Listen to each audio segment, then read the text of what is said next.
Understanding the phrase, cutting a gasket, a guide for English learners. Hello, everyone. Welcome to our English language learning series. Today, we're going to explore an interesting and somewhat unusual phrase, cutting a gasket. This phrase is not only a great example of English idiomatic expression but also gives us an insight into cultural aspects of language. So, let's dive in and unravel the meaning and usage of cutting a gasket. The phrase, cutting a gasket, is an idiomatic expression. Idioms are phrases where the words together have a meaning that is different from the dictionary definitions of the individual words. This can make idioms hard for non-native speakers to understand. To cut a gasket typically means to become extremely angry or upset. It's similar to saying someone is blowing a fuse or losing their temper.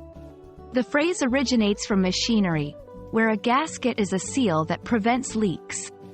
If a gasket is cut or damaged, it can lead to malfunctions, much like how a person loses control when they are extremely angry.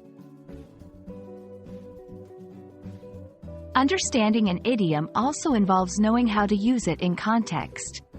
Here are a few examples. 1. When he saw the mess, he completely cut a gasket. This implies that the person became very angry after seeing the mess. 2. I'm worried that if I tell her the bad news, she'll cut a gasket. This suggests a concern that the person will react angrily to bad news. It's important to note that this phrase is somewhat colloquial and might be more common in certain English-speaking regions.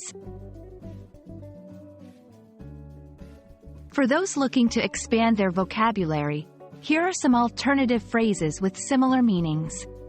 Losing one's temper, blowing a fuse, seeing red, flying off the handle. Each of these expressions conveys a loss of control due to anger, though their usage can slightly vary depending on the context. I hope this explanation helps you understand and use the phrase, cutting a gasket, more confidently in your conversations.